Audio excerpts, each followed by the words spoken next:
everybody. Welcome in to A Glitch in the Matrix. I'm your host, Jessica Jones. I'm the Cryptid Huntress. And I'm so glad you guys are here today. My goodness, we have such a really cool show for you guys. We're going to be discussing mountain giants and giants in general. There has been an uptick in giant sightings all across the world and here in the United States. Okay, so we're going to be talking about specifically mountain giants today and ogres. And I have my friend, Barry Littleton. He's our friend, Barry Littleton, in the studio today. Yeah, you guys go get the popcorn once again and buckle your seatbelts, okay? Because this is going to go down a serious rabbit hole today because we have a lot of interesting things to kind of combine and to really make all of us think today. So if you guys would like to follow along with all of my shows, I do have a website. That's thecryptidhuntress.com. You guys can find all of my shows there, all the events that I'm going to be at, whatever we got going on over here with the Cryptid Huntress, it's going to be on that website. Also, if you haven't subscribed, please subscribe to my YouTube channel and over at Rumble as well. I do have a channel at Rumble. I post all of my shows there as well. So you guys please like the video, subscribe, share them out. I love it when you guys share my videos. Okay. And also, let's see, what else do I have?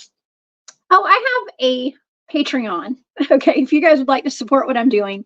Patreon, that's the Cryptid Huntress over there. I post all of my remote viewing data from my Thursday night shows over there. And yeah, I got another cool show for y'all tomorrow night. I have a couple of different targets that I've done to choose from. And I'm actually working on a new one that I don't know what it is from Arkeem. He was my guest last week. And so we'll see. I haven't decided the topic for tomorrow night yet because I have several to choose from that I've done and one that I'm working on right now that I don't know what it is. Okay.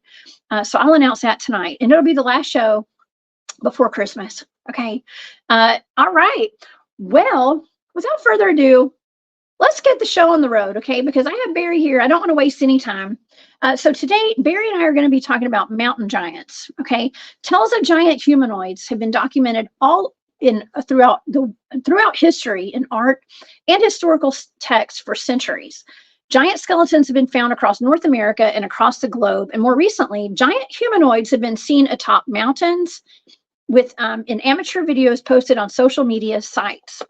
Despite the overwhelming evidence of giants walking among us, they are curiously only considered mythological creatures from fairy tales and lore. Mountain giants are one type of giant humanoid cryptid said to roam the deep, remote mountains of North America.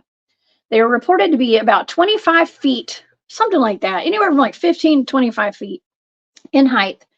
Some have large tusks protruding from their mouth, and they look more human than I guess like a Sasquatch or some kind of hairy cryptid. But they do like to eat humans. We're a delicacy to those things. So watch out, y'all. Just something else to be worried about in the woods, I guess. But what's the deal with all these things? And what's up with the uptick in all these giant sightings? Well, to help me unpack some of this information, to have an interesting discussion, I have my friend Barry Littleton, an amazing researcher and a good friend of mine. Please go subscribe to his channel, Barry Littleton, over on YouTube, here on YouTube, and his Patreon. Please subscribe to his Patreon. It is well worth it. Please help me welcome to the show today, Barry Littleton. Hey, Barry. Hey, greetings, Jessica. Happy holidays to you and to everybody in your audience. Wow, that chat is flying. That's really cool. There's a lot of people in there. A lot of people saying hello. More people than I can say to individually. So hello to everybody. And thanks for having me here at the end of 2023. Oh my gosh. Happy holidays to you, Barry, and to everybody else. We're going to be wishing everybody a Merry Christmas at the end of the show and right now. This is the last show. Well, I got tomorrow night too, I guess. I'm going to do a tomorrow night show. But yeah, this is the holiday season. And I tell you what, I have been busy, so busy. And of course, my son got a little bug last night, so I didn't get a lot of sleep. And it's okay. He's gonna get better. He's healing. Okay, that's what we say. He's healing. They bounce back the quickest, that's for sure. They do, but it's always around the holidays. You know what? I just don't want to have a stuffy nose when it's time to eat Christmas dinner. Okay, that's the worst. All right, I just got to say it. It's the worst. I want to be able to savor all my food for the holidays. Oh, man. But yeah.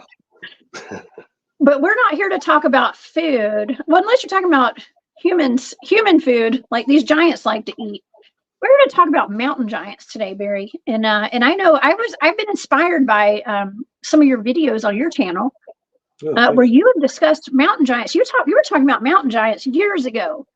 What do you know about mountain giants?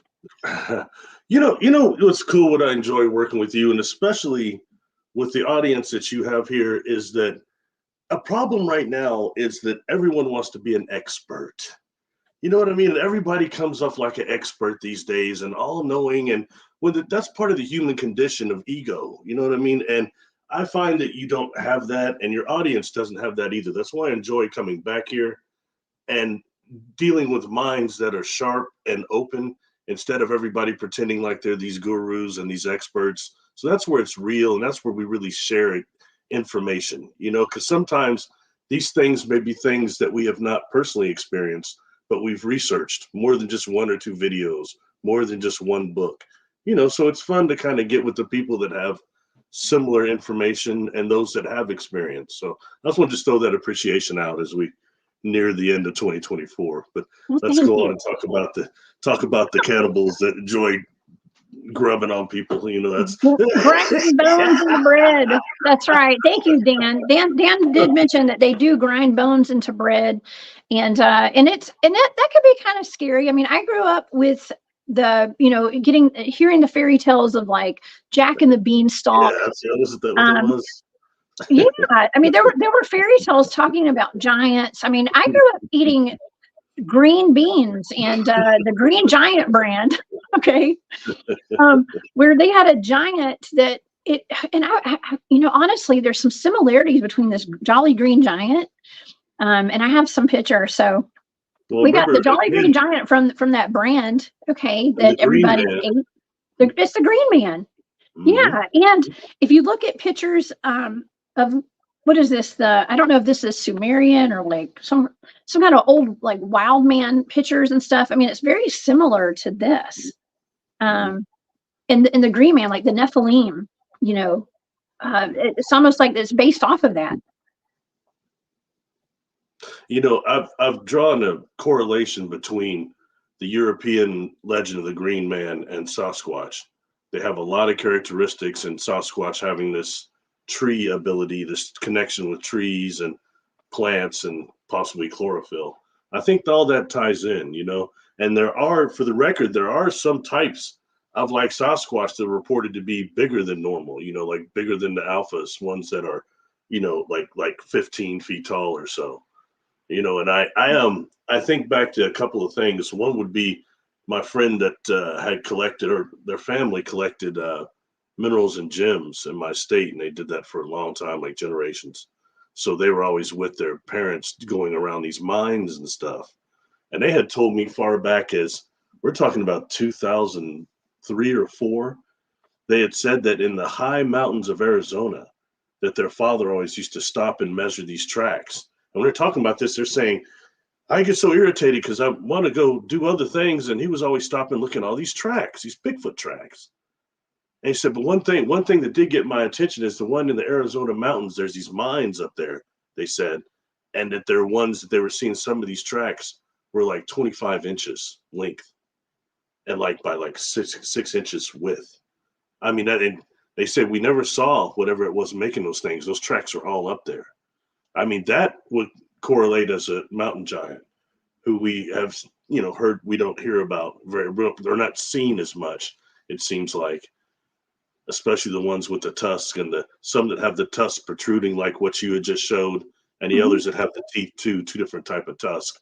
But that takes us into some type of, when I first started learning about the Vikings, I had read that some of the early Vikings were giants, and they were out there forging weapons for like a century before they came down and declared war. Yeah, well, and they portray giants in some of those Viking movies that we see too. And so, yeah, well, and okay, so we want to talk about the Vikings and the giant connection. When I did that remote viewing target of the giant of Kandahar, I was picking up on something that was Norse. It had Norse descent, like some kind of, it was almost like a Viking, like the red-headed giants, oftentimes when I'm remote viewing targets like that, I'm picking up on some sort of Viking or Norse type of data. Okay, so that's an interesting connection. That takes us overall. Let's just address that, because that takes us into the whole redhead giant thing. That the Kandahar thing, and also the Love Lake cave, right? The redhead giants that were killed in there, by the Piru tribe. And they say how there was actually a group of these redhead giants that floated down the river, would raid villages. So that's also cross-correlate that and just keep it going and expand it a little to Paracas, Peru, which would be a lot of redhead skulls are found there, and they're still, those are the ones there. In fact, somebody actually consider a friend, Jimmy Church, that I just saw recently. I've done some work with him, and he had actually put up a picture. He's in Peru right now, and he put up a picture of a couple of these skulls in one of the museums, and one of them was this extremely large skull that had the holes in it that looked like lobotomy holes. Oh, we talked about that before. We talked about that before when I had my guest Dr. Wu came on the show on A Glitch in the Matrix, and he had actually worked at the Smithsonian as an anthropologist, and was talking about how when he was handling the bones, they had holes in those skulls. Now, we were playing around with the idea of them being bullet holes potentially, or being where they had, I think they call it tramponing or something like that. I can't remember the word, but where they relieve the pressure on the brain by drilling a hole in the skull. But there's something to it with these holes in the skull. Maybe potentially they are lobotomies. That's what they look like. That's really what they look like. They're in the concise area. And that that just takes us really down the rabbit hole, doesn't it? But it's amazing how much that seems to surface in Peru also. But the redhead thing, and I can think even correlating when it comes to extraterrestrials and redheads. There's another things that were called the Dropa stones that were found in Tibet. The Dropa stones. The Dropa were supposed to be smaller red-headed extraterrestrials that crashed here. And then they start interacting with the population, and they immediately got, I think, they got exterminated too, ultimately. But that's the Dropa stones. And the Dropa stones are those circular stones that have all that, looks like all types of hieroglyphs and alien writing on them and all sorts of stuff. And it's very interesting. Things, once again, like I throw out a lot, food for thought for people to look into, Okay. Yeah. Okay, wait. I don't know what's going on in the chat right now, but y'all please don't block people just to block them, whoever's doing that. Okay. I don't know if there's somebody, Danny, don't block people. Okay. I'm not sure what's going on in there, but we'll figure it out. Okay. I'll keep an eye on that, y'all. Okay. So, yeah. Somebody tripping out, man. It's getting near the holidays, and a lot of people have been getting attacked. I've been seeing people getting attacked on social media that I know.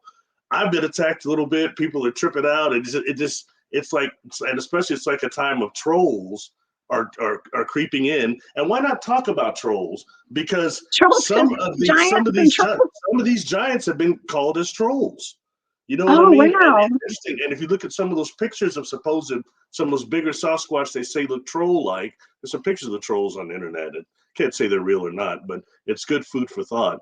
And if you think about the contrast between the stories of trolls and the trolls we see on the internets that come in these chat rooms, it's the same thing. That big troll went down and waited for those goats, right?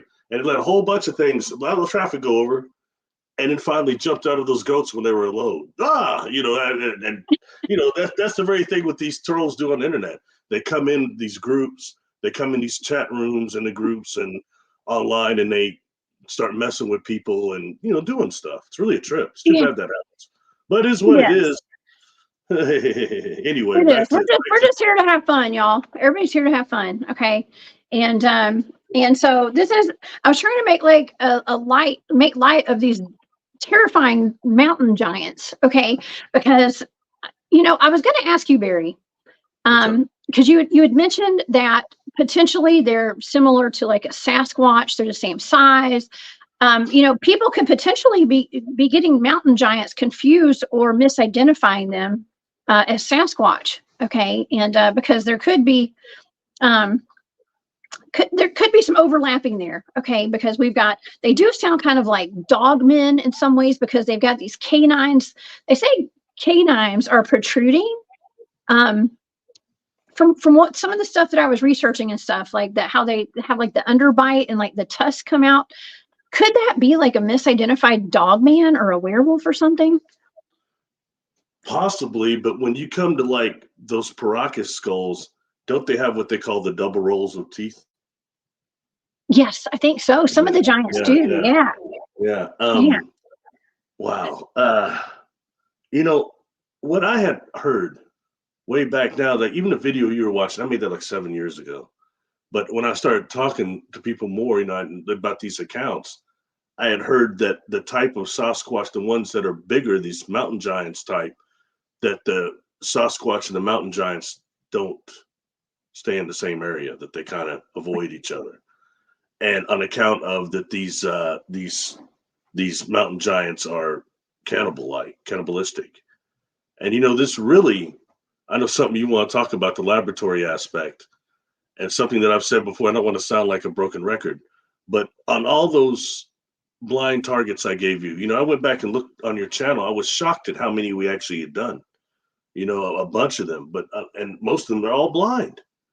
So you had no idea what you're looking at, but the amount of times that you came up with laboratories, underground laboratories, for example, the Chupacabra one was a big one. And you hit on that, not knowing what you're looking at. And I knew that's already been seen by a whole nother team, Java Vico's team. And that gives enough of data right there to show that there's something going on. Even correlating that with the hurricane you saw coming in, like there's his team and saw hitting somewhere in Puerto Rico.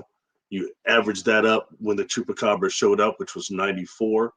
All right. And the main account that got all that started, that was in 94. And I traced that to, did any hurricanes hit Puerto Rico in 94? Yes. Hurricane Marilyn was the name. Anyone can look that up. And so then I typed in, genetic laboratories in Puerto Rico, and all this stuff came up. I had to scroll.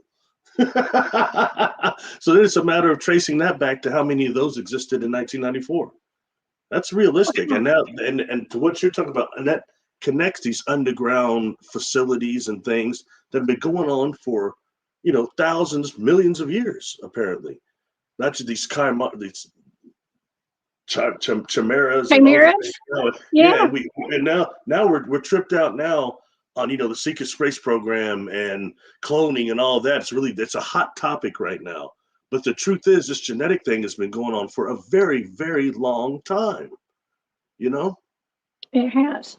Yeah. So it's like the Earth is a laboratory. Okay. And that's something that I like talking with you about is like, what is going on here? Okay. What is going on here? There's just too many things going on. Okay, y'all, I'm so sorry. It looks like somebody has been blocked in my chat. So I'm a little distracted right now, which is not cool, y'all. Okay.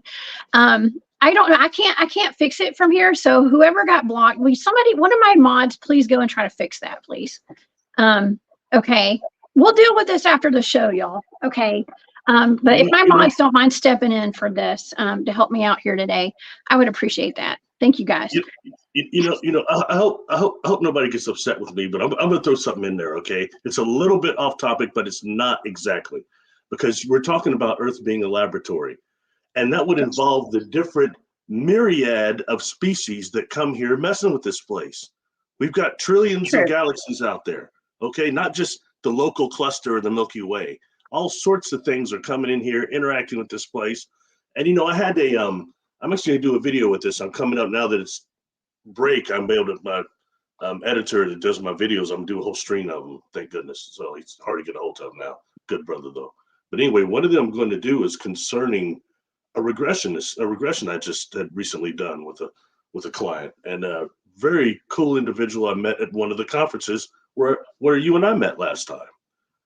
And it was based on individuals having night terrors that was being woken up by their spouse. Okay. And there were certain things that were keen that I knew that they probably were some type of a contactee. So I did this regression with them. And what comes out, and this is somebody not really quote unquote into this like we would be, all right, that is really researched it or anything. But this comes up to them being levitated out of their bed physically, okay, being on board this craft and having AI taking sperm from them, Ooh. okay, and then seeing behind this control panel, this glass, and 4 individuals standing there. And at first, their reaction when they see individuals, interesting. Then they start saying, "Oh, they're military doctors." Screen memory, okay? Oh. I got through that screen memory, and what you have standing there is okay. This is what I'm talking about. One is the individuals. This one is about a 7.5, 8 foot tall dog man that looks like a German Shepherd with its ears down, Anubis type of dress, similar, not quite, but similar. Okay, another one's a smaller octopus being. Okay, another one's a tall, large reptilian that doesn't quite look like the ones that we see illustrations of. Something different. Okay. Okay.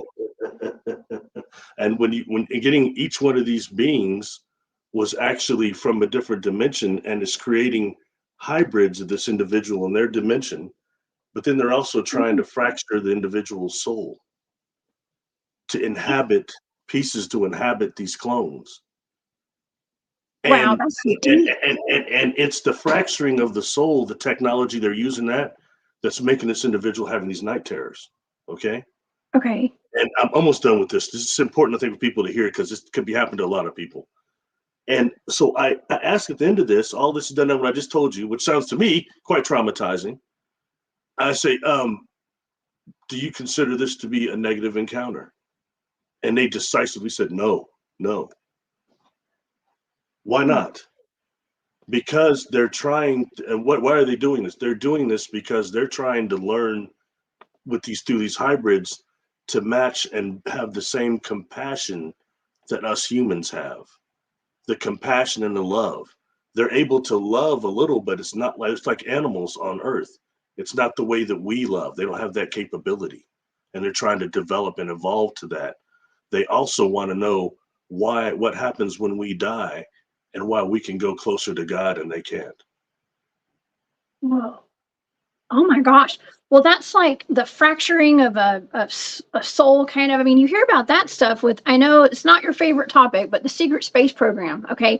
Or Right. even like the MK Ultra, like mind control stuff, like having to break down and tear apart personalities and soul fracturing and being put in clone bodies and stuff. I'm gonna do something never I do. I'm gonna correct you a little. Hey, I don't have a problem with the secret space program, people. All right, Oh, I didn't because say that's that. real. I didn't That say stuff that. is real, and the target individual thing. I just don't want them to think that target individual thing is real.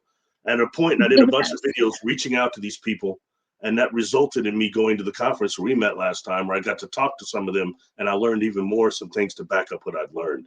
And I'm just trying to bring the contactee forums together so we can put the pieces together and make this tapestry. So I don't want it to seem, and I think misinformations and disinformation agencies have tried to put those that are positive contactees against those that have had the negative contact, and those have SSP contact. That's negative too. Most of it, maybe not all of it, but a lot of it, let's face it, a lot of it is targeted stuff. So I just want to try to say I'm not against SSP people. It's not like that. I didn't have personal experiences like that, which I'm cool with, but we got to bring it together a little bit. Yes, Or otherwise yes. we could be food for giants. Oh yeah, right. No, I didn't mean it like you didn't like that. I just, it's just an interesting topic. Okay, that whole thing. So we've had some discussions on it before. So it's all in a good conversation, But it just reminded me of that. Okay, totally reminded me of that. And so because we have conversations about the souls, like potentially dogman, for instance. Okay, if there is, let's just say there is a dogman breeding program, or they're cloning dogmen, like with that giant of Kandahar. I was picking up on remote viewing data, like cloning. They were getting samples of that giant for cloning purposes. So what if they are taking the consciousness even of these clones of these or these giants, and they're cloning them, putting them into clone bodies, I don't know. It's like I said, y'all, this is a rabbit hole today, right? We're going down the rabbit hole. Well, honestly, it's a valid one, you know. And if you look at how, especially the mountain giants with the tusks and the ones that are reported like that, they're very, very rare, and they're always seen, you know, individually. I've not seen any of these accounts saying, "Oh, it was a group of mountain giants." It's always groups of Sasquatch or something like that, but not these mountain giants that are really the ones eating people. Outside of the redhead giants, I guess, but outside of that, the ones with the tusks, as I'm referring to more, and that. So, I mean, I don't know. That's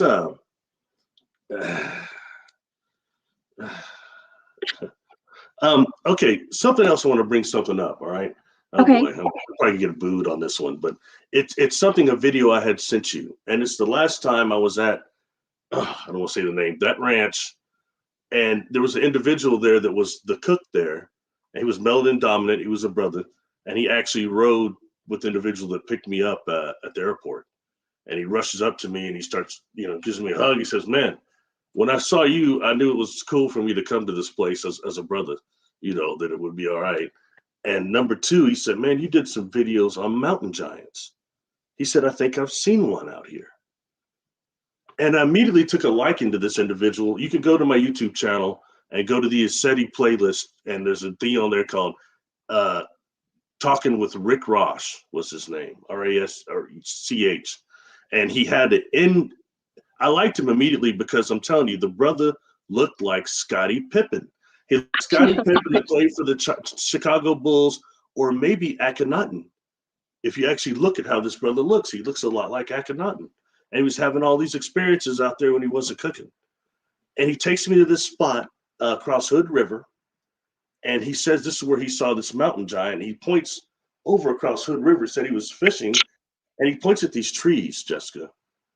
And he defines the shape of this thing when it moves, looked like one of these trees as big as one of them.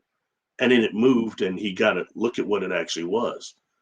And when he shows me the space there, you're looking at about 18, 20 feet tall and about 10 feet wide, I swear to you. I mean, that, and when I was looking at the proportions of that, I was like, well, you saw something move between those trees like that size? It was a bit terrifying, to be quite honest. And whatever that was is way beyond Sasquatch. He said it wasn't Sasquatch, it's something else. It's got to be one of those giants. So anybody wants to look at that video, it's me, him and I sitting in SETI talking for 20 minutes, one-on-one, and he talks about some of the stuff that happened out there and seeing that mountain giant. So food for thought again. Yeah, I saw that video and I saw the interview, and it was amazing. And that guy looks like Akhenaten for sure. And it makes you wonder, like, are we reincarnating? I mean, he has an absolute connection to the ancient Egyptian pyramids and what went on underneath them and stuff. And you guys, please, y'all go check out that video. We'll put a link to it after the show today in the comment section. Because that's a cool video, a cool interview you did with that guy. But he had experienced a mountain giant, much like a lot of people here in the United States have. And the two reports that I got, okay, so I've heard two reports, and they were from the Rocky Mountains, okay, out west, I believe, like in Montana. And not to say these mountain giants aren't everywhere, but these are just two of the stories that I heard. But before we get into that, I wanted to thank very much. No, thank you so much for that super chat. I appreciate that. Well, that's nice. That's cool. Thank you. Yes. Yeah, and thank you to all my mods. I'm sorry, y'all. There's like drama going on in my chat today, so I'm so sorry. And I'm sorry if anybody's been blocked. We'll deal with this after. I can't do anything about it right now during the show. But yeah, Danny, please don't block people. Okay. So we'll deal with this after the show, y'all. But I apologize. And so thank you to everybody who's taking care of that for me right now. Okay. Hey, but hook us up with the Montana story real quick, please. Yeah, you want to hear about the Montana story? Okay, so from what I heard, okay, from this report that I read, there was a gentleman, and I believe he was in the Air Force or something. He has a title, okay, I believe he's like an airman or something, and he and his friends did back this up, that they ran into they were out in the woods. They ran into like a 15-foot giant that like chased them. Okay, and it was green. Okay, these things are described as being green with tusks coming out of their mouth.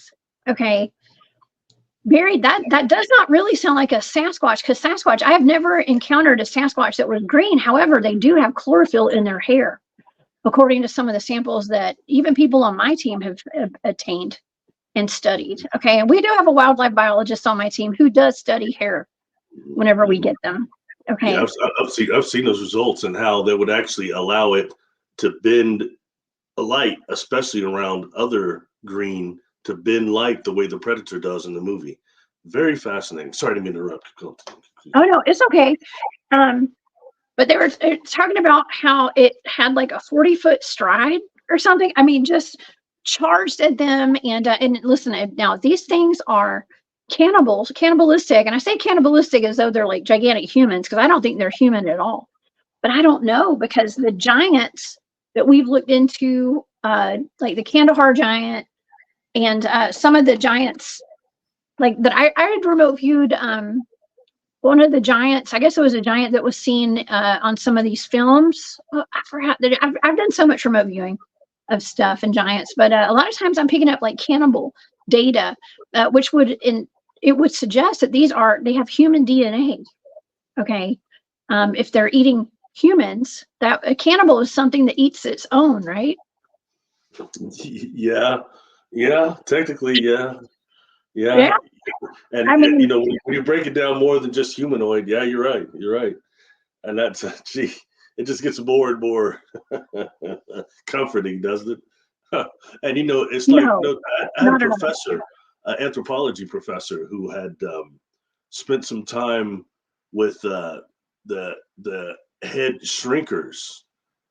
And and it's kind of funny when you think about that. You think about Beetlejuice, them going like that, and but in reality, this was, as he described it, was they had a process of actually cutting off your face and the face and boiling it down in some sort of a concoction, and that the face actually keeps your basic form. The skin keeps your the form of your face. They put it around a little wooden pole, and it looks like you on there. And then sounds like a great Christmas gift. Yeah, he said, let's put that with the chief. I'm like, okay, great, Professor. I was ready to get out of this guy's office. This guy's going to. I came there to talk about feral children, not hear about the headhunters and the head shrinkers. But when you deal with those type of certain tribes that have these cannibalistic tendencies, it's everything's off the table. Yeah, exactly. I was kidding. I don't want a shrunken head as a stuffing. Oh God, I can't talk. A stocking stuffer this year. Okay, I do not. I was joking. That was a terrible joke. A stocking stuffer. Oh my gosh. Yeah, that's a terrible gift. Yeah. It's better than. I mean, it's not better than coal. I'd rather get coal actually than that. But yeah, it's wow. Go ahead, Barry. Something else I'll just throw this in too, all right? Because it's I don't want to get too goofy. You throw me off track. I'm worried about people getting blocked in the thing. You're cracking jokes. It's gonna throw my primitive mind off. But another type of giant that I think is worthy of discussing that we don't hear a lot about in mainstream would be those giants that were actually, a lot of them were melanated, but they came from the Triangulum galaxy. And when you see some of these things in Egypt and other places that everybody thinks, oh, it means Sirius, or oh, it means Orion, these triangles, these pyramids on some hieroglyphs, some of them mean Triangulum, the Triangulum galaxy. Oh. And the Triangulum galaxy, along with Andromeda, will one year, probably a couple million years, collide with the Milky Way. And you have a race of giants that came here in the cycle before this one, okay, period. And they're the ones we see the statues of. They're like 25 feet tall. And we start looking back in certain Hindu things. They start talking about that too. Are you all right? What's going on? Yeah. Who, me? Yeah, what are you laughing at? Terry said some people want to get a head. Sorry, we have some funny comments. It was regarding the little head. Sorry. I'm That trying. is funny. That is funny, but if I laugh, I'm gonna lose where I was I talking know. about. I know. People Go ahead. always comment, "I You laugh asked. funny," so I try not to crack up. That is You funny. asked. I had to tell you. No, Okay. it's all right. Yeah, it is funny. But hold on, stop. So the Okay. triangular. Yeah, Triangular. thanks. Triangular Yes. galaxy. Yes, thank you. Triangulum. Oh, Yes. yeah. Anyway, those are like a lot of the really that era, which is before the ones that we don't hear about that much, and about those type of giants and those that were here mixing it up. It's Hmm. good food for thought, definitely. But Yeah. Well, now could these mountain giants be ETs, you think? Or do you think they would more align with something that's like ancient to this earth well, or what? when we deal with this being a laboratory, all right, and with the extraterrestrials that have come here, all the stories you hear, and I get almost sick of hearing that the angels, fallen angels, mated with the daughters of men, yeah, all The that. Nephilim. But Right. that's in so many different cultures. And right now, I'll be honest, some people probably get irritated with me, but I get tired of hearing the term Anunnaki. That is a very bland term to describe a whole host of beings that came here during millions of years from all sorts of galaxies, all sorts of planets, not just the ones that came here from, per se, like Sirius. You've got Arcturians, you've got Andromedans, you go into these other galaxies, M33, these beings that are coming here from other places. So, so when dealing with that, so for what we're talking about, though, I'll confine it to, again, on my YouTube channel. This one will be under books reviews. I do a review over the Uranta book and Göbekli Tepe, and how the Uranta book, everybody knows I've had a few issues with that material, but there's some really good stuff in there too. And when they talk about these quote unquote ancient aliens and ancient astronauts that came here and were mating with the humans here, they're very specific on where they came from, who they were mating with, where they started, where their offspring went to. They even tell you who went to Göbekli Tepe. Wow. And they say things there like that the people of that bloodline still flew around. They transported on these huge birds they called in that book Fandors, Fandors. Okay, and that they rode these huge birds that no longer exist on Earth. And Uranta means Earth, that word. So when looking at Göbekli Tepe, you've got some of these hieroglyphs that have actually somebody on a bird with a head cut off. They're riding birds. Okay, and more than that, when looking at this is on my channel, but there's talk in that book of Adam and Eve, and they call Adam and Eve biological, not the first people, but biological uplifters. They call in that book material sons and daughters that are dispatched from a planet that's orbiting near a galactic center. And every planet that gets to a certain level of sentience, they go to and do biological uplifting. That's what they do. And it is training that they have to go through before they can come to the planet. And when they get here, they have to do. Now, in Göbekli Tepe, or actually in the Sumerian text, you have pictures of what is quote unquote Inky, okay, going through some sort of a ritual, standing on this like precipice, and he's got all these this waterfall coming off of him with all these fishes in it, and people I've heard of dozens of interpretations of that. But if you look at what they're saying there, that would be sperm, implying that he is actually the genetic uplifter, like what that book is saying, and he was going through the training. Then towards the end of that, this Adam and Eve, so it's saying Adam and Eve is really Inky and his wife. All right. So going towards the end, it says when they fell with the Lucifer rebellion, Adam and Eve fell, Inky and his wife fell. But when that happened, how there were like 68 women, they give a number in that book, women that were brought to him for reproduction to try to keep that germplasm out, even though it was deteriorating at that point. Okay. To do for the biological uplifting. And in those Sumerian texts, you have a picture of Inky sitting there and somebody bringing him a woman and holding the woman almost in their hand. Okay, they're giants. And then behind them, you have this individual who's bent down working on these huge test tubes. This is Sumerian stuff. So we talk about this laboratory. There you have it right there being, and what's said in that book. Like I said, I dismiss a lot of things about that book, but I can't throw the baby out with the bathwater. Okay, so it's worth looking at. I advise everybody to go to my channel, please. Check out book reviews and look at the ones over the Uranta book. Göbekli Tepe, and the Uranta book and Adam and Eve. It's just very interesting, okay? And yeah, and it even breaks down to who was there. And Göbekli Tepe was buried in the desert. Deliberately, it appears almost. Wow. Well, okay.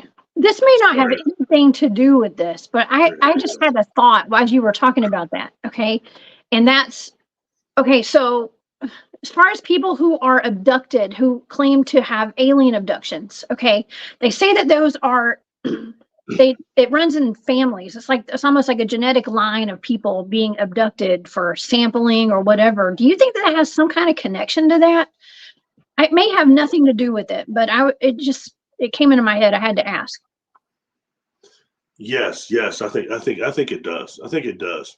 The individual that I had spoke about that went through that fracturing of the soul, they had said that there were like between either 4 or 6 other craft like that one that were doing the same thing with other people.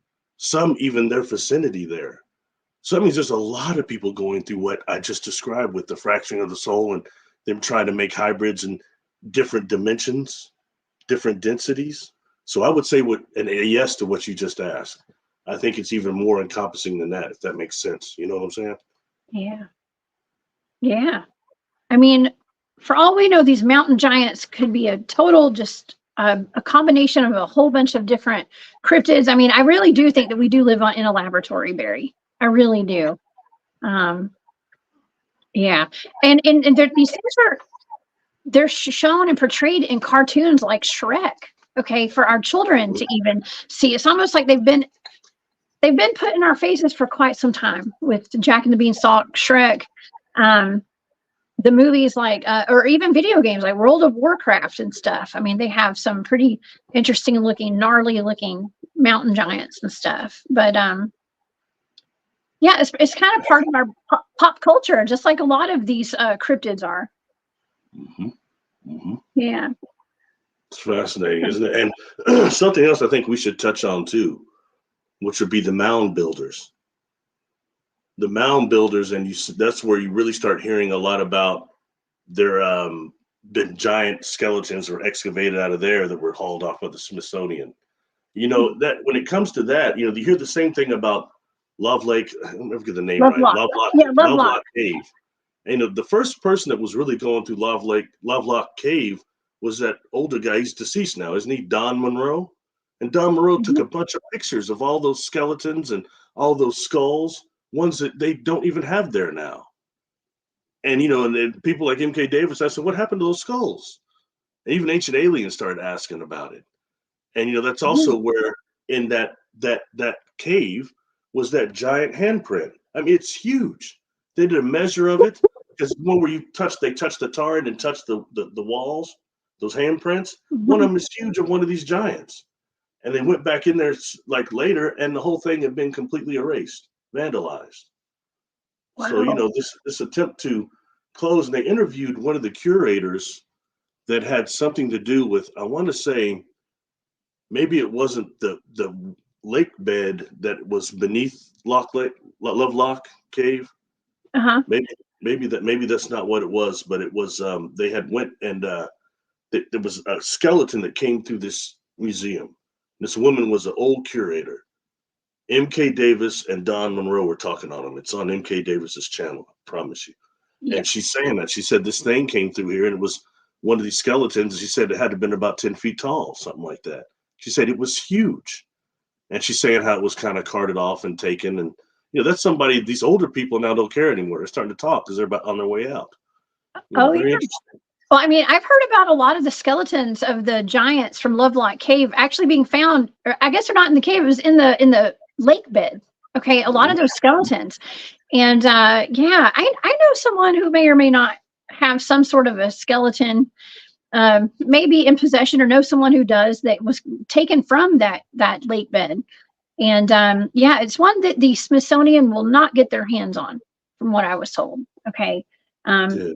Because for whatever reason, there's been a absolute active cover up of all these giants that have been found throughout, especially the United States, but all over North America and all over the world. And there's no doubt to their existence. I mean, we don't doubt it. I mean, there's skeletons, there's proof of it, but there's been an active cover up.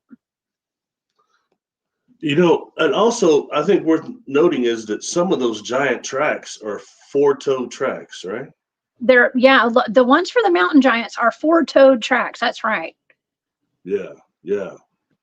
Which is interesting because sometimes they say, like, if you want to call them like the Nephilim or the red-headed giants, those were six-toed tracks. Okay, so six-toed tracks. Humans have five-toed tracks. Sasquatch usually have five-toed tracks. But these mountain giants have four-toed tracks. Four-toed. And not frogs, y'all. We're talking about toads. Okay. I think in one of the pictures I was using for social media, I did find a giant that it was showing their feet. I don't know if I have it here, but I guess I don't think that I uploaded it, but it had four toes. And so I wanted to make sure that we did show that they have four toes. Now, that would suggest that it's something different. It's not a Sasquatch. It's not I guess, what do you call it? Like some people say Nephilim, but these red-headed giants, they're just different. Okay. They're all just giants. They're all giant humanoids, or some say humanoids. Okay.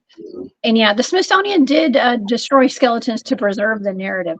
I mean, I wonder if the Smithsonian has them all put away somewhere, or did they really just destroy them, Barry? What do you think?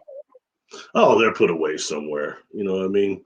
There's probably some type of a hall or some sort of building. You know, they got all that stuff. And who knows what I mean? It's kind of one of those things like, you know, P.T. Barnum's traveling circus. All that stuff that exists that most people are unaware of, but there's something done there. I mean, it's that important to control. Oh, Lord Hanneman, I believe, right? That's Lord Hanneman. Mm-hmm. It was actually supposed to be. I've got a video on my channel connecting him to the Sasquatch, and it's not the greatest connection because there are reports in India of around some of those feet at those large footprints at night. These beings that they call the Venara. And the Venara are supposed to be Sasquatch-like, but little ones, but they're more monkey-like, actually, with the tails. And, you know, Lord Hanneman is also represented as having a tail, something Sasquatch does not have. Oh, yeah. It's more kind of monkey-like. Yeah, really. Yeah. That's really interesting. And that's based out of India, right? So, which there are tales of like Sasquatch-type creatures and even mountain giants all over the world. I mean, it's like every region has a tale and even has a different name for it. And from some of the stuff that I was reading about when it comes to mountain giants, is the Native Americans have a name for the mountain giants. Certain different tribes of like Native Americans have different names, and it's separate. It's not the same name that they give to the Sasquatch or the werewolves or dogmen, werewolves/dogmen. You know, they're all separate entities, which I found interesting. Now, question, because I don't want to speak out of turn, but I think, weren't the stone giants supposed to be different than Sasquatch? They're supposed to be the mountain giants too, that actually got a way of putting that tar on them and rolling themselves into stone so that they were repellent to the spears. I thought they're called stone giants. I thought they were supposed to be larger than the Sasquatch and different, like more mountain giant type. And that's interesting. I can't remember which tribe it is that called them the stone giants. The Cherokee. Thank you. The Cherokee have the stone giants. Maybe other tribes as well, but the Cherokee for sure. And because there's also the story of the Stonecoat Witch too, and it lines up right there with Spearfinger. Okay, Spearfinger might actually be the Stonecoat Witch. I'm not sure, but it's where they would shoot their arrows at the witch, and the arrows just bounce right off. Okay, and I love me some Spearfinger, Barry. It's weird you bring that up. I was watching this morning a Supernatural, and it was about this woman, the witch that was taking children's souls, and she had a real long spear finger. I was like, wow, that's not representative. An episode of Supernatural, that's right. Wow. It was just this morning. Yeah. And that's interesting. Where did you say that was again? It was on the TV show Supernatural. Oh, okay. It's early morning. Yeah. It looked like it's one of the earlier episodes because Sam and Dean Winchester looked awful young. Really they young. did? Mm-hmm. Huh. Well, they may have based that off of Spearfinger, the Cherokee legend. I would think so, because Spearfinger was known to steal the soul of children, right? Well, it eats their livers. Yes. Oh, great. It eats their livers. Well, and it's not just children, it's anyone, any kind of unsuspecting human. I mean, even potentially Sasquatch, it goes after. It goes after whatever. It depends on how hungry she is, I assume. I don't know. But she particularly likes the livers of children. And it's very similar, if you think about it, to Hansel and Gretel, right? Because the liver, I mean, once you feed the kids like a bunch of candy, because the kids are out there eating a candy house, like she lived in a candy house, a gingerbread house, something like that. And so she fattens the kids up and then she eats them in that story. And it sounds very similar to Spearfinger in a way, because she's going out there and she's getting the fattest. I don't know if that's the word, the fattiest, the fattest part of, she just likes the tender children's livers. Okay, that sounds terrible. Yes, that is comparable to Hansel and Gretel. And wasn't it Hansel? No, it's that Hansel. That kind of cartoon. Yeah, cartoon. Yeah. Anyway, it's Hansel. Anyway, yeah, it's a shame that how much the children are targeted in all this. Always. That's right. And especially in a lot of like the Grimm, like the Brothers Grimm and stuff, and and I always took that when I was a kid is that it's a way to scare us into behaving, okay? And that's why they would always put children in terrible predicaments so that we would be too scared to go out and do stuff and misbehave, just like that whole story of like Krampus. It's Christmas, y'all. And there's a lot of kids around the world right now that are terrified that Krampus is going to take them down to the pits of hell for being bad. Okay. Now, if that's not kind of cruel, I don't know what is. Okay. I think that's kind of mean, making kids think that. But it also will keep your kids in line, I assume. Right? I don't know. What do you think, Barry? I don't know. This morning, I don't sleep a lot of times. I was watching another one. It was, what was it called? Santa's Sleigh. And it was a wrestler, Bill Goldberg, going around just beating people to death with wrestling moves with the Santa Claus suit on. And they were saying, Santa Claus is real. He doesn't give presents anymore. He gives beat down. He kills people. I want myself watching at least 25 minutes of this crap. So it's like, anyway.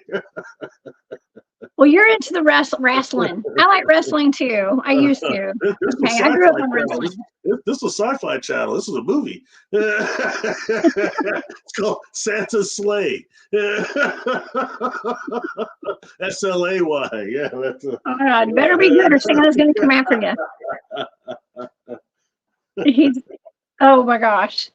Yeah, that's funny. I mean, there's just a whole lot of things that it's almost like fear too. Okay. And the stories like that, it puts children in fear, and there are forces out there that live off of that fear that we all have in the children. I mean, they even did a movie about it called Monsters Inc.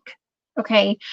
Where that shows you what's going on, if it comes down to it, where the monsters are scaring children to power up their town. Okay. And to get that power. It's like that loosh, I guess is what they call it. And that's similar to hearing stories. But I personally think that, Spearfinger, I don't think it's just a fairy tale. I don't think a lot of these things are just fairy tales. I think there's some truth in a lot of that. Well, it's not a fairy tale. Yeah, No, it's not. Through experience, right? I mean, that's I another do. thing. Yeah, Yeah, that's another thing. Quite interesting. One day, perhaps everybody will get to hear about that. yeah. Maybe. We'll see. That's not my story to tell, but maybe. We'll see. Yeah. Yeah. But yeah, well, I had people in the audience who were asking, kind of bringing up the idea of the petrified giants, because there's not just these big mountain giants. We have all these giants all over the world, and I know if you're into like the mud floods and mud fossils, which I would love to do a show on mud fossils, y'all. I'm going to try to get that guy from Mud Fossils University on at some point, to talk about this, because from the theory behind that, from what I understand, is like there was the mud flood, or there was a great flood, and all the titans. We had titans roaming the earth, walking the earth, giant humans that were just huge, giant humans, giant animals, and they were taken out by a mud flood. Okay, and they turned into petrified mountains and stuff. Okay, like mountain ranges, and I mean we have pictures that I can show you of some of this stuff, like these sleeping giants, like the sleeping lady too, the sleeping lady mountain range that I think you might have had me remote view that, Barry, at Yeah. some point. That's not Um, Sleeping Lady, but yeah, that's that. not it, but it's similar to it. Yeah, it looks like people sleeping. We got these gigantic trees that are actually mesas, or mesas that I think are actually trees, and just part of the more stuff that's being covered up that we're not really told the whole truth about, I believe. Yeah. Mud Fossils University. Yeah, that's a great channel. Thank you, Aussie Sue. Yeah. Y'all go check that channel out if you get a chance. I mean, they're even showing like, I'm into crystals, okay, and like I sell jewelry, like healing stones and stuff, and you can get these old antique rings that are made out of petrified wood, okay, but you watch channels like this um, Mud Fossil University, and you start looking at this petrified wood a little differently because it looks like meat. Okay. It looks like meat, like sausage or something. Okay. And so is this petrified wood actually like a vein or an artery of like some kind of gigantic animal or a person? Call me crazy, but I'm saying it's just something, it's food for thought, Barry. Literally food for thought. Okay.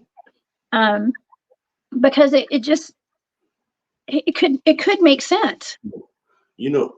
On here I've talked before about the excuse me, about the end of the last great flood, 9,800 years ago, whereabouts, and how there were the three um, meteor strikes, and then it actually knocked up the ice shelf and knocked up the ice, and then that caused the pummeling of the planet, and how anything couldn't go underground was exterminated. But two people were big proponents of that and really presented that. One is Graham Hancock, and the other is especially Randall Carlson. And I met him at that conference in Vegas, and we talked for a little bit. Even took a couple of pictures. But first I commended him for being proven right scientifically. He said how good that felt. But then he mentioned to me that he felt that there was about, what was he said? I think it was about 1,000 strikes over a million-year fold that he gave me the exact time. I'm sorry, I can't give you the exact thing right now. But anyway, he said that it was these strikes that came from the torrid meteor shower went on a much larger time, and there were many strikes over it. There's a much greater amount of time and amount of strikes themselves that were just as serious as those, almost the ones that ended the ice age. So that's once again great food for thought. And Wow. yeah, he does good work. Randall Carson, he was an interesting guy. Yeah. The meteor strikes are a really interesting topic. Have you done a video on that yet? Yeah, I Okay. did. It was called the Earth Catastrophe. Okay. Catastrophe. I thought I'd seen that. It's probably one of the newer ones I put out, probably about a month ago, 2 months ago. Wow. Yeah, that's That's awesome. Yeah. Now Hero has, this is not Hero's comment. Yeah, they do have to let us know what's going on before it, they kind of have to give us a soft disclosure. That's right, Brian. Absolutely. We are given a soft disclosure. That's why they put all this stuff in cartoons for children. We're eating the Jolly Green Giant vegetables at the grocery store, and it's in all these fairy tales. Okay. But it's all packaged up like all these things are fairy tales. Okay. And even in like Disney movies and stuff, was that Moana perhaps, where the lady was asleep, like the island was a sleeping woman who wakes up. Okay. But why the cover up? I think Hero, that's a great question. Why the cover up of all this? Like, what's the point? Well, it would totally, I mean, it messes with religion. That's number one. It takes out all the order of like it would turn into total chaos. Okay. Because it defies everything that we've been taught and what keeps us under control. Anthropology wise, creation wise. Yes. Yeah, it just would destroy a lot of things. As much as if they right now actually prove ancient aliens is even real. And that's getting close. That's why that show's still on. Yeah. Back in the 80s, they called them, early 80s and late 70s, ancient astronauts. And Spirit, I've said before, Spirit always brings me things that through scenes or entertainment. I started suddenly out of nowhere become fascinated with the show that I watched as a kid, 1982. It's called The Phoenix. It was on Channel 10, starring Judson Scott, that played also on V, and he played Khan's son on Star Trek The Wrath of Khan. Anyway, point being, he's playing a character named Bennu, who I watched. It only ran for like 7 episodes, and it got canceled. But he was supposed to be from Gamma Draconis, and he worked with the Golden Light. He had he had a medallion that had a phoenix on it. He would take it, use it as a transformer, and charge up and like do all sorts of stuff. And he was supposed to have been here in Egyptian times. And it's just interesting. And the reason why I say Spirit brings me thing, I kept saying, why am I suddenly just coming out of nowhere?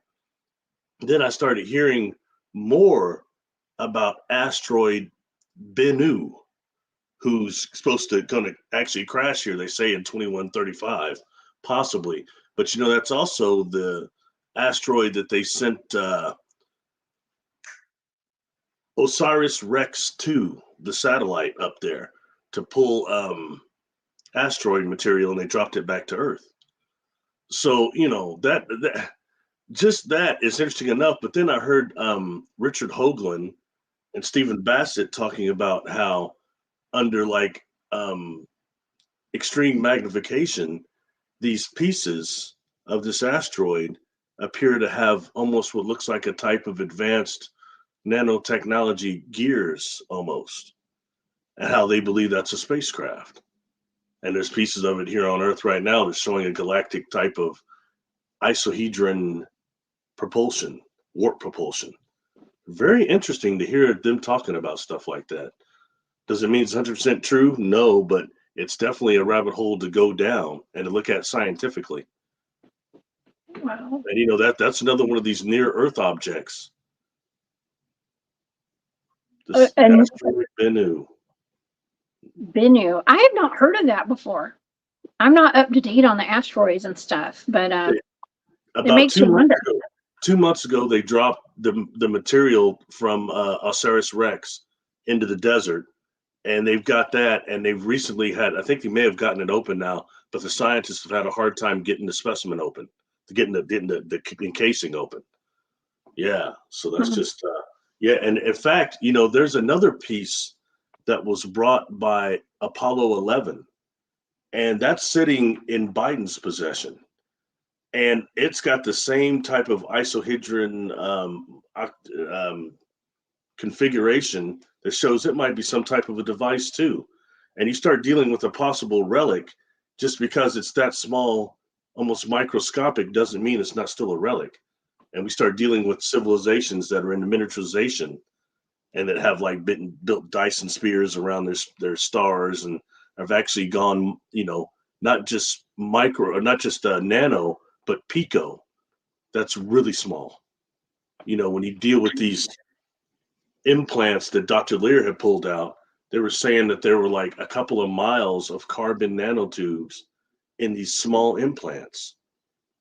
So you're dealing with advanced, like pico type engineering there. Can you imagine what a Dyson sphere would be like? What it would be like on the inside if they can do that with the miles in a small. Just think about it. I mean, so we're starting to expand parameters what real life is, not just extraterrestrial, but creation type of life. Wow. I mean, yeah, that's a lot to wrap my head around, actually. Yeah, it is. Yeah. Hey, Candy. Candy, I got your Christmas card. Thank you so much for that. Candy, y'all, Candy made the best Christmas card. Let me show everybody. Look at this. Merry Christmas. I love That's it. It's cool. a Sasquatch. Thank you, Candy. You're the best. Candy, have we ever considered remote viewing the Shroud of Turin, if it's real or fake? I don't know if that's on the list or not, but we'll put that one on the list, okay? Because that sounds really cool. That would be an interesting one. There's a whole thing about that. They've done analyzing the blood on that thing and all that stuff. Linda Moulton Howe, I know Earth Files has talked about it, and somebody else. That can be researched. They've actually tested what's supposed to be the material from the Shroud of Turin.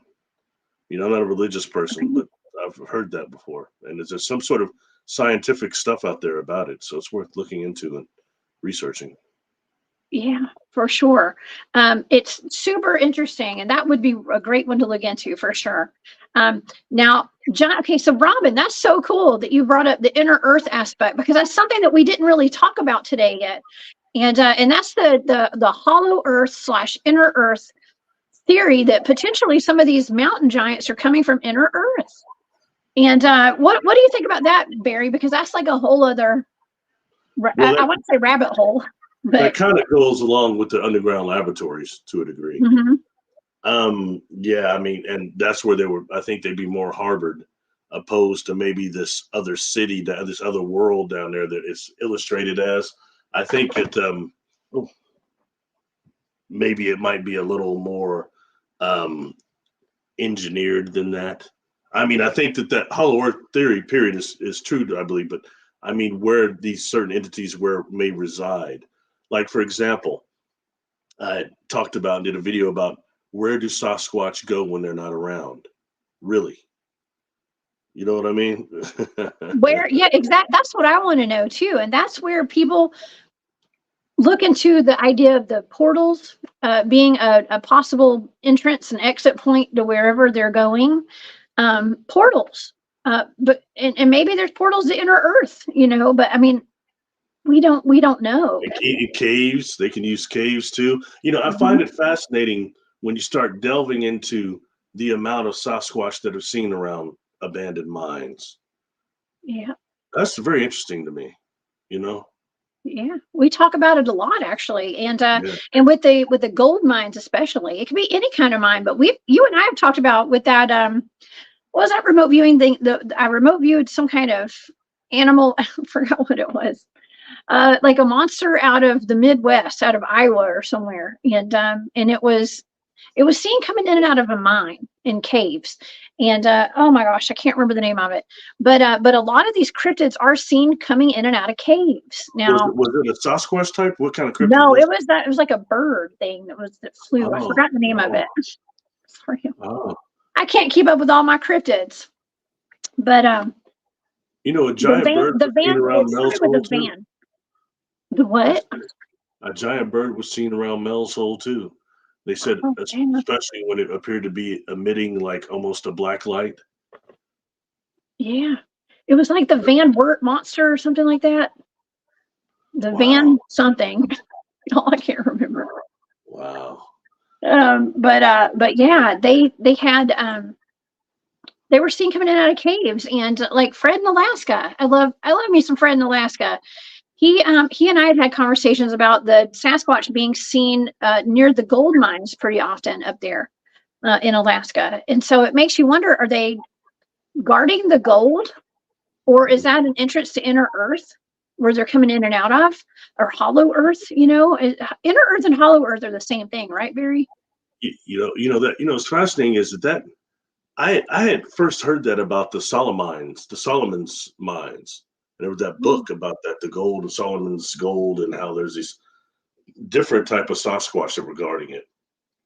That goes way back, and that's way before I started hearing about, in the Bigfoot communities, them being seen around mines and stuff like that. And it's that kind of goes right along with, I was talking about how some Sasquatch have been seen riding the freights. It is what it is. I just follow what I hear, I mean, they get tired too, Barry. They can't with those mines. They follow the railroads already, the old tracks. They follow some of those. So why not do a little freight ride, FTRA, Freight Train Riders of America? Some of those people said. So most people said they've seen Sasquatch on the freights. I find that interesting. That is extremely interesting. How many people have heard about that gang known as the Freight Train Riders of America? I first heard about them when I was researching serial killers. There was there's a couple of supposed serial killers that were part of that organization that were going around on these freights murdering people. Oh my gosh. They're using them as destinations to murder people. That's how I never heard about FTRA before. And then, but how often we see the graffiti that has that on the side of a train or something. I've seen it a lot. So, but when you start coming to some of them saying that as they ride the freights, they've seen Sasquatch getting on them, riding them. Well, not all Sasquatch can access portals, apparently, so they need to ride a train. Oh no. Yeah, That's wild. Maybe it takes so much energy to actually do the Ron Moorhead quantum part of it, and for them to manifest and unmanifest themselves and use the trees. Maybe it takes a very disciplined, clean life for them to do that. Maybe they all can't do it. Well, Look at us, we're humans, and we can't do it. So mind blown. Okay, so that's a good point. Okay, so we're always saying, I'm always advocating for like cutting the fluoride out of our water and our diets, right? The fluoride, getting a healthy diet, getting your rest, doing things to work out your psychic muscles. Okay, and that's as far as like us opening up our third eyes, being aware of our surroundings and the energy shifts. That pertains to all beings, I would assume, including Sasquatch. There's probably some low vibing Sasquatch out there. Sorry, I just saw something that made me laugh. Somebody got me. Oh gosh, where'd it go? What are Bigfoot's favorite exercise? Sasquatch. That's funny. Sorry, I'm sorry, I didn't mean to interrupt. That's why I try to glance over there too much. I get caught like that. Man, that was good. That's like the person told me, he said, why are math books I'm looking for it. so sad? I'm like, why? Because they got a lot of problems. I started laughing on that. I thought that was funny. I couldn't help it. Sorry. Anyway, what were you saying? Sorry. Yeah, no, it's not just humans that have to work out our psychic muscles and our, and to really hone in on our enhanced human capabilities. You know what I mean? When it comes to our psychic abilities, our telekinesis, our telepathy, we're all capable of it. But it doesn't mean that everybody's going to be able to do it. Because they're not aware. First of all, they're not aware that they can. They don't know what they're doing, and it's all being suppressed. And that could be the same could cryptids or whatever. Yeah, it's something to be said for them. I agree. The lack of exercise of those abilities in the pineal gland, but something else is the active to suppress it. Because if we were telepathic more and that was our main way of communication, our whole society would be different, because you couldn't hide nearly as much. That's You right. some freak walking around here thinking about murdering people as serial killers do and have all those visions daily. People can detect that just like that. You'll be locked up in the asylum. So that way telepathy would be the most dangerous thing for our society that they're trying to keep muted. Yeah. Yes. And speaking of asylums, that's a whole other topic. We've done a show on all those asylums and the hidden history behind the asylums. And the prisons and the schools, the universities, and them being repurposed castles and stuff. So, I mean, gosh, that just triggered a memory. Yeah. Interesting thing is, and this is taking us down another rabbit hole. People are unaware of how much research I've done in time technology and time science. And it's because something happened to me concerning my experiences. And something I did years ago, it's been 14, 15 years ago now, I got one of those hyperdimensionator resonators from Stephen Gibbs. And of course, it doesn't work. And I'm trying to tell people that why, even I pulled it apart in a video and showed people why. So it's like $75 that you won't get back, but I think they might be hundreds, but I paid 75 for mine. Anyway, thing being him, okay? Although this hyperdimensional resonator had a small effect on the time field, no way you're going to jump timelines with it or anything. But that individual, Stephen Gibbs, sent me all these journals that I requested that he had on this catalog. And they were really advanced, some of them. I had to look my engineering friend look at some of them. And so I call him and I say, it was weird because he told me the journals would come in 2 weeks, but they came the next day. So I call him and I said, some of these are really advanced. Where'd you get these schematics? And you know what he says? What? He says, from time travelers from the future, one of them, which was me. And then he started talking about this time science symposium they would have every so often. And the inventors were invited to bring their real technology there. And those that had functioning stuff would be accosted and were all put in some type of a mental institution that he named it and said where it was. And it was maybe defunct. And he had said, first of all, I don't believe everything this guy says. I mean, certain things about him are very off, but he says that, he says, if you investigate that hospital, you'll find almost all of their patients say they're time travelers.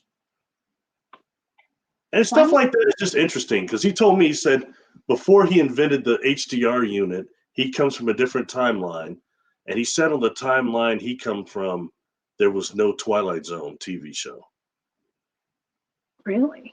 And he said he sold one of these HDR units to Rod Serling. And Rod Serling used it, jumped timelines, and created the Twilight Zone and said he was going to use it for that.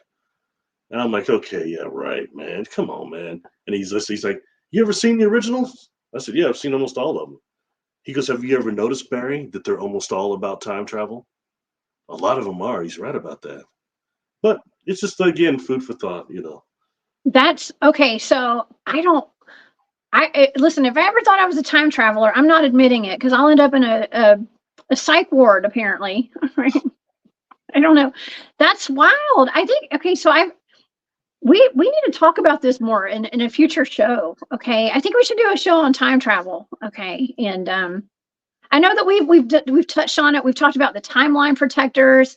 You gave me some blind remote viewing targets, actually, of time protectors and timeline stuff. And so with stuff we do talk about. Now, I did hear that voice that was my voice one night from out in the field when we were at the meadow, hiking into the meadow.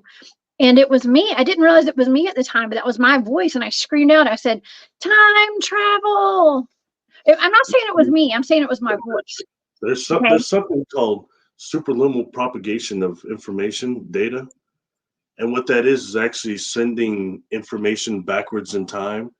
And with some of the technology on the private sector, that's exactly what you'd be able to do, is use some of that and send that data back and maybe hear yourself. So who's to say in the future you don't get to play with one of these devices that does exist on the private sector? That's very real. And people can look that up. Superluminal propagation of information. It's also known as quantum tunneling. So yeah. I mean, I don't think that's a joke. And the reason why I'm really into that and I'm obsessed with time travel is because I saw myself. When I was 7 years old, I encountered myself when I was around the age, at least looked like around the age, about 22, in this body. And I encountered this brother that was me. And then several other things have happened that this individual has made him know that he was somehow messing with my life. You know what I mean? And you know, when this guy Stephen Gibbs, when I have him, I contact him because he's trying to be all anonymous, but I found his number. He stays in my state. The area code gives it away, bro. You know, come on. Anyway, so I contact this cat, and the first thing he says to me is, I was wondering when I hear from you again. I'm like, we've never talked. He said, yeah, we have. And I hear him flipping pages. He said, I sent you that other machine, the other device. I figured you took it and left. I'm like, you've Back in the never. future. When was this? He said 2 years ago. He said, you sound a little younger, but the inflections, it's unmistakable. I know inflections. And then he says this. What? That's a mind trip. What the heck? He says this, have you seen your double yet? That is when I had to keep talking to him. Despite everything else about him, there's no way he could have known that. So I'll save the rest of that for another show. But it's real interesting. There's a reason why I obsess about time travel. You go to my YouTube channel, go to playlist, and there's time science and time technology. There's about 20 videos on there. I go over all sorts of stuff from the time shifts to the Mandela effect to private sector technology, yada, yada, yada. So check it out. Wow. Okay. We've got to talk about that more. Okay, in the future on a different show, because I know what today's show is about mountain giants, but people eating people. Yes, I know. It's all about cannibals and stuff. Yes, we got to keep it light. Just kidding. Yeah, no, this has been such a fantastic show today. Oh my gosh, I'm not going to keep everybody here all day. I know. Someone said they love that they like our class. I think it was Robin. Thank you. Yes, we do have class. This is like our classroom over here, and because Barry and I are both learning too, y'all. We do enjoy putting these topics out there, and Barry and I love bouncing ideas off of each other here, and just really looking and diving into these rabbit holes with you guys. This is so much fun. It's really cool because the audience goes with us. They don't complain. They don't. What's the Apollo? We always say throwing onions. They don't do that. It's really cool. So Tomatoes. I appreciate you. Happy holidays to them, to you, and everybody for listening to us and for having me on here. It's greatly appreciated. Very cool. Yeah. Well, thank you for joining me today. This is always fun, and yeah, I mean, we covered mountain giants pretty well. I mean, they're not very common, you guys. So we don't hear about mountain giants as often as we do Sasquatch and even dogmen now. I think there's more dogman sightings than there are mountain giant sightings, and mountain giants that just seem to be gigantic. Okay, even bigger than a lot of Sasquatch. Now we don't get a whole lot of. I didn't come across any mountain giant sightings from the south. They were all in like the Rocky Mountains up in like Montana and stuff. So, but needless to say, they're here. Okay, and so just beware. They do eat people. Okay. I got one for you real quick. Just a little nugget to throw in there. Another giant that I think was a mountain giant that's referenced in the Bible, and I'm not a religious cat, but the David and Goliath story.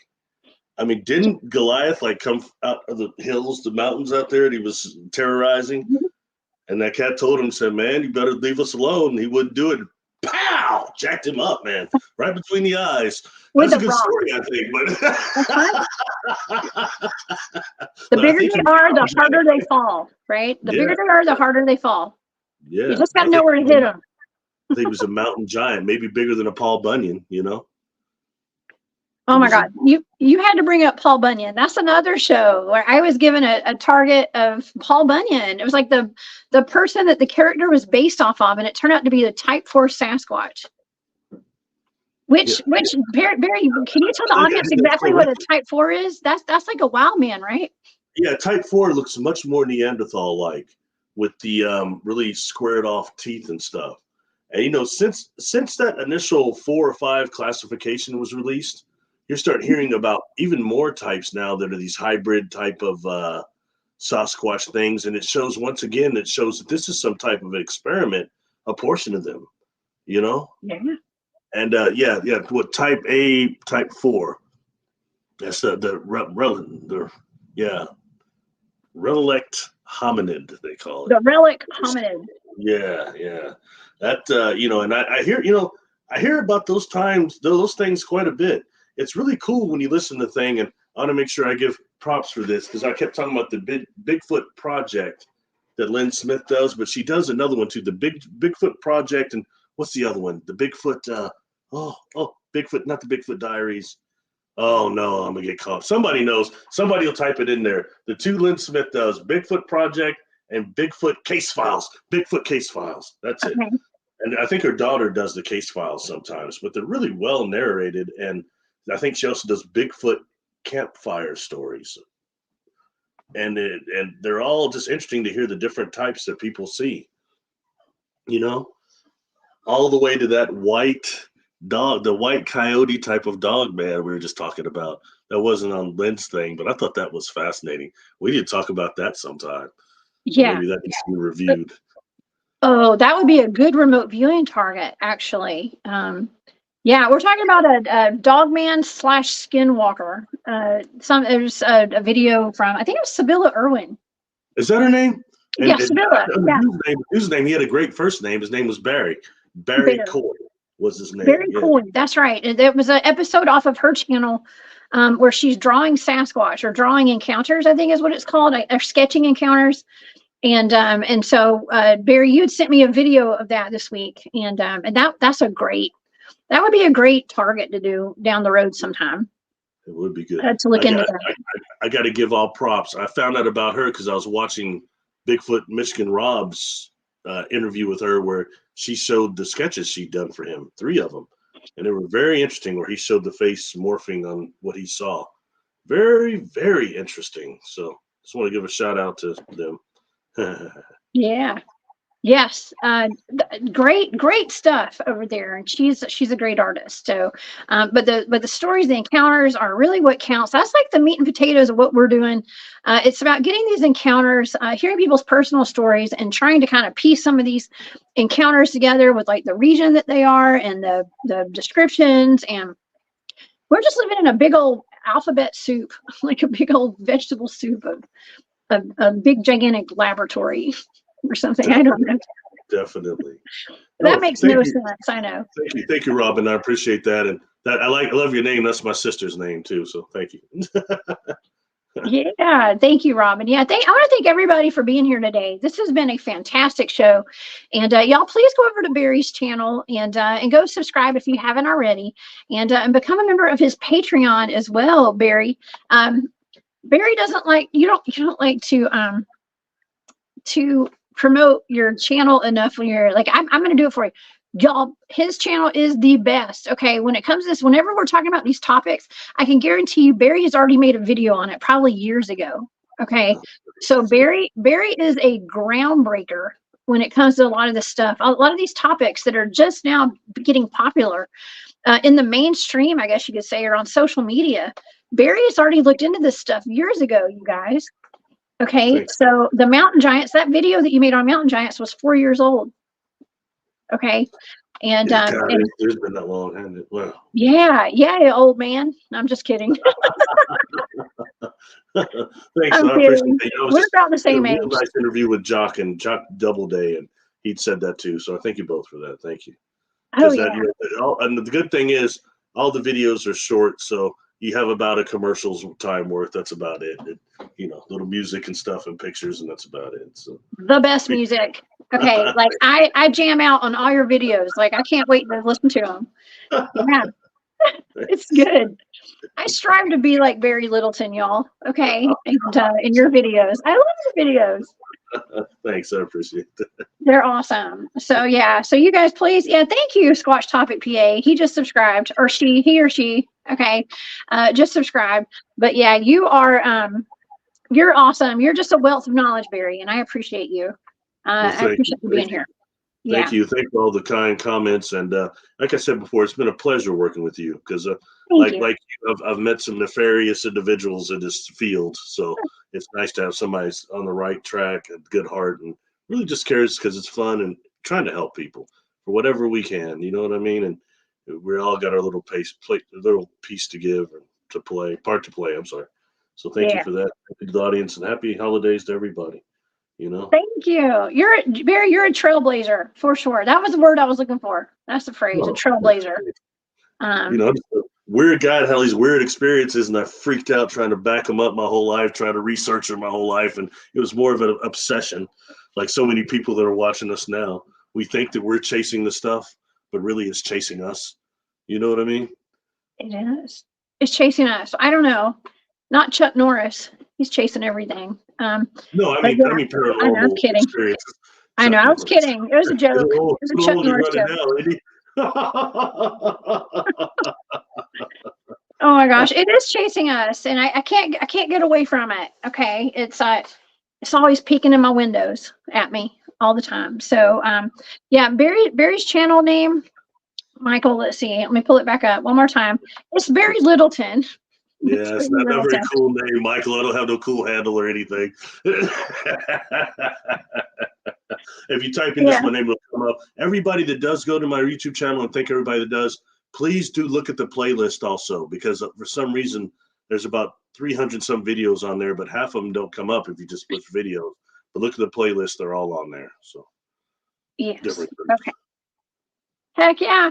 All right, y'all. Well, please come back and hang out with me tomorrow night. I'll be here with a amazing remote viewing target.